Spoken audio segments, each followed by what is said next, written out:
you guys have been asking. Here's the 83 Ford Crownvictoria. Multiple people have been asking where this car's been. It's been like 2 years since I posted a video on it. It's been right here. It's been parked in the shed behind you guys. Let's take a little walk around and look at the car. I mean, it's still beautiful shape. Look at the car, not just me. People want to see the car. Still beautiful shape, probably nicest one in Minnesota. It only has like 64 or 67,000 miles, something like that. I just washed it, but looks like I could have done a little bit better. I don't know how it's dusty. I haven't even driven it. Just washed it. You see it's still dripping water. I have to wash it again. It's still pretty bad. Take a look inside. Has this nasty seat cover on it, but the original owner, I think they built this seat cover or made it. It's been on there since new. The seat's like brand new. Looks like something spilled on the seat. Have to shampoo that. But armrest, same shape. Dash is beautiful. We'll keep walking around. And then we'll see if the car will start. It's 43 years old after all. Just beautiful shape, no rust. Looking at the car, no rust. Hardly any dents. There's only like one dent that I know of, and it wasn't from me. It was from the original owner, because that's what happens when you get old. One owner car before I had it. Let's see if it'll start.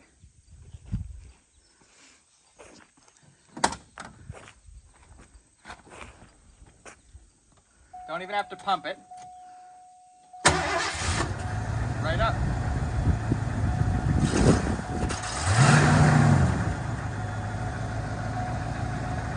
Just kind of look at the exhaust a little bit.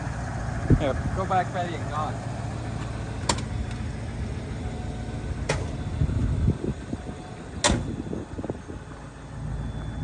Sounds beautiful. We'll come up here by the motor. We'll look at the motor.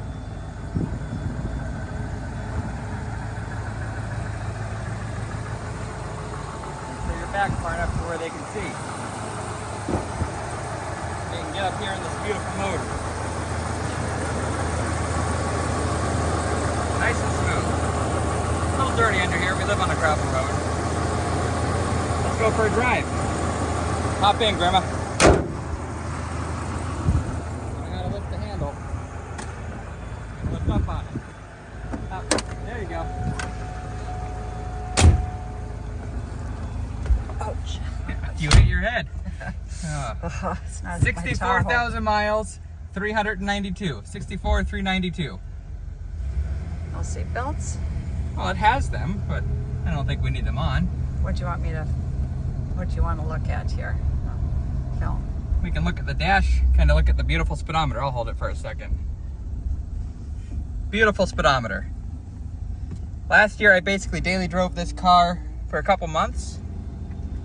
I put like 3,000 or 4,000 miles on it, like a couple, like 2,000 or 3,000 mile, like, you know, trips, and it did great.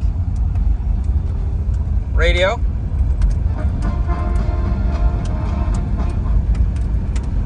This clock is still accurate. It's been over almost like a year since I've driven the car. I last drove it in like November, October time. Oil pressure gauge I put on. If you guys remember, after I bought the car, it had oil pressure problems. Basically, it had no oil pressure. The inside of the pan was all gummed up and it was all gunky and it didn't have any pressure. So I had to change the pump and I put that gauge on to where I could actually see, because nothing up here tells you don't have any oil pressure. When that engine light goes on, it could be a million things.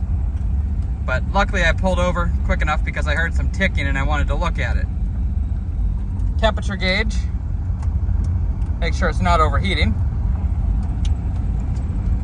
Yeah, beautiful driving car. There's not. All right, we just got to a tar road.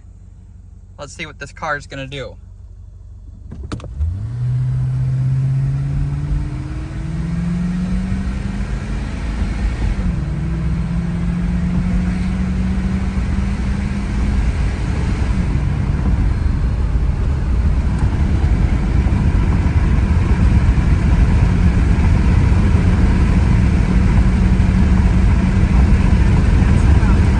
Pretty slow, and there we go. That was 70.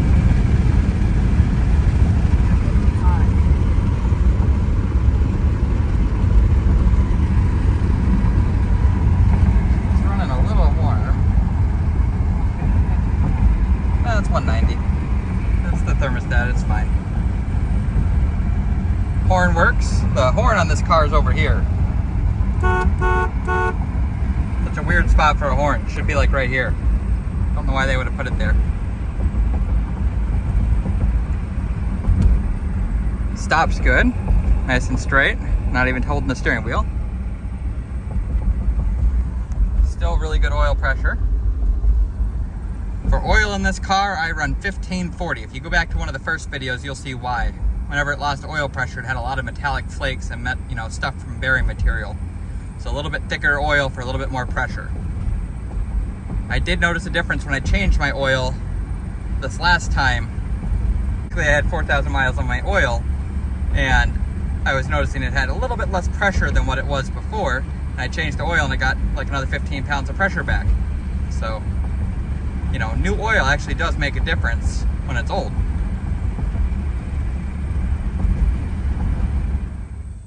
Here's what the blinker sounds like. Can't even hear it.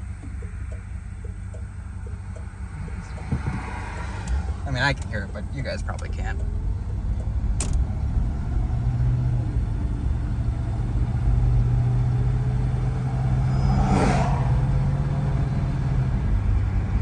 Look at that hood and that hood emblem. You don't see that on cars nowadays.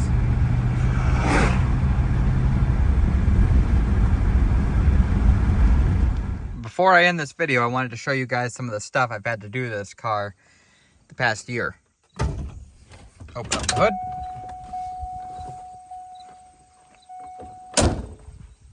Basically, last time I went to drive this car, started it up, pulled it out of the shed, and I noticed it was puking antifreeze all over. So, Ford decided to use like plastic heater hose fittings. So this one right here was snapped.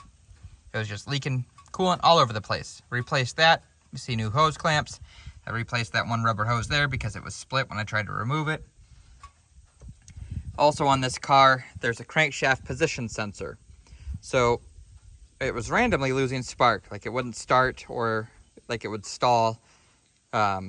I tried multiple things. I tried messing with the cap and rotor. That didn't do anything. I tried changing the coil because I thought that was the problem. That didn't do anything. I didn't know they had crankshaft position sensors on this car because there's nothing online about them. So I was actually able to find it on like one form that was like 20 or 30 years old that mentioned it. So I was able to find it way underneath this AC compressor, way down there, hard to get to. That's where that is. That's had new battery cables. What else? Like I said, new coil. I changed the ends on the coil because I thought it wasn't making a very good contact, so I put this style in there with the nuts instead of the one that just slips over and clamps on. Let's see.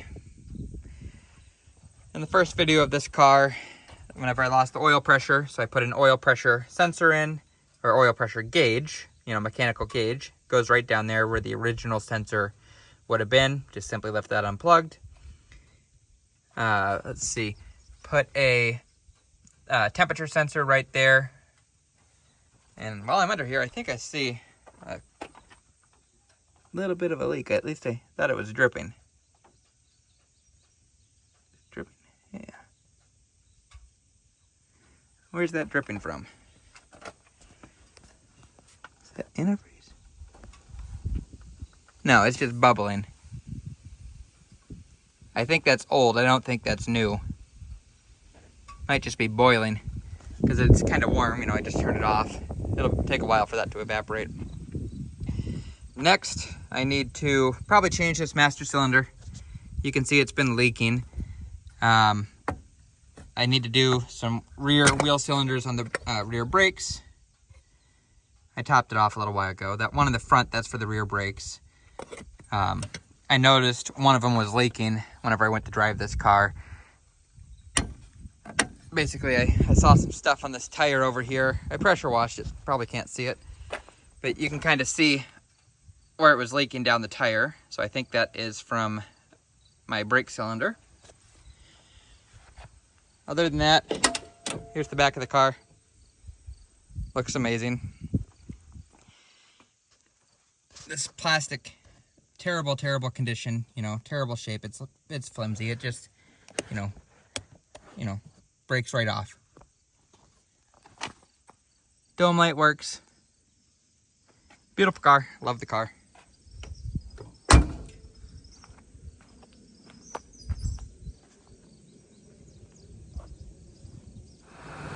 Also on the car, I had to change all 4 headlights. Earlier I mentioned how I took it on a couple trips last year. Each trip was about 1,000 miles. A lot of nighttime driving on the way home. I had 3 headlights burn out. I only had 1 working headlight at the end of it. So I had to replace all 4. And they're pretty cheap. They're only like 20, 25 bucks a piece. All the lights work. What a good looking car.